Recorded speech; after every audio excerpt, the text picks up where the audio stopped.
Director and co-writer Gareth Edwards' picture has the appearance and tone of a serious, original work of art, yet it lacks content and lacks atmosphere since it reuses imagery and concepts from several influential forerunners. Greg Fraser, Dune, The Batman, Edwards' Rogue One, a Star Wars story. And Oren Soffer, who shot the film, created stunning visuals that make it a joy to watch. Additionally, the first hour or two contains some thrilling action sequences and creative world-building. But as it drags on, the creator becomes more and more unimportant, and since the people and their relationships are so poorly written, it never packs the emotional punch it seeks. Together with Chris Weitz, who co-wrote 2016's Rogue One, Edwards created the story that would serve as the foundation for Andor on Disney+, the most fascinating and logical Star Wars series to date. While the creator attempts to combine thrill and critical, it eventually falls short. There's also the issue of timing. Given that the Writers Guild of America was on strike for the past 5 months before reaching an unsure agreement, it's accidentally awkward for a film to suggest that maybe using AI to replace humans in a variety of events isn't such a bad idea after all. SAG-AFTRA is still fighting this trend, which is understandable. The technology in this future world takes the form of Alfie, a nice young girl with a charming face, Madeline Una Voiles. You've seen her before, though. She's a cute and powerful being who has the power to save or end humanity. She is Little Yoda. Ellie is the character in The Last of Us. John Connor is her.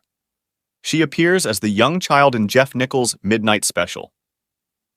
John David Washington also appears with her in the role of the usual hesitant father figure who must guide her to safety. An introduction sequence tells us that artificial intelligence has long been a welcome part of life on Earth, serving in jobs that vary from astronauts to track stars to cooks. By the time Washington's Joshua gets back in contact with in 2065, AI has caused a nuclear bomb to detonate in the heart of Los Angeles, killing 1 million people, among them Joshua's family, and leaving Joshua with loss of a leg. Despite the fact that the West is currently anti-AI, robots are still welcomed in New Asia, a region halfway across the world where Joshua has found peace and lives in a beautiful beach building with his pregnant wife Maya, Gemma Chan. New Asia is a mix of several civilizations. One of the film's many excellent examples of fusing old and new technology is the way they kiss to bossa nova music playing on the turntable. Radiohead's creepy electronic song, Everything in Its Right Place, is beautifully used during a midnight raid, and the soundtrack choices are brilliant throughout the entire film. Joshua's sentiments for Alfie, however, eventually soften as he locates his prey. Young Alfie, whom we first observe in a tense moment watching cartoons, alone in a large room. As they set off on their journey together, he calls her Lil Sim, and the movie pushes a hurried and forced father-daughter relationship. The heart that lies behind the visual effects is still smooth and fluid, yet it is absent. For a time, Washington's calm, detached on-screen attitude makes sense in this situation since the goals of his broken character are supposed to remain obscure. But because Joshua's character growth isn't fully shown on the page, he may convince us of his development to a limited extent.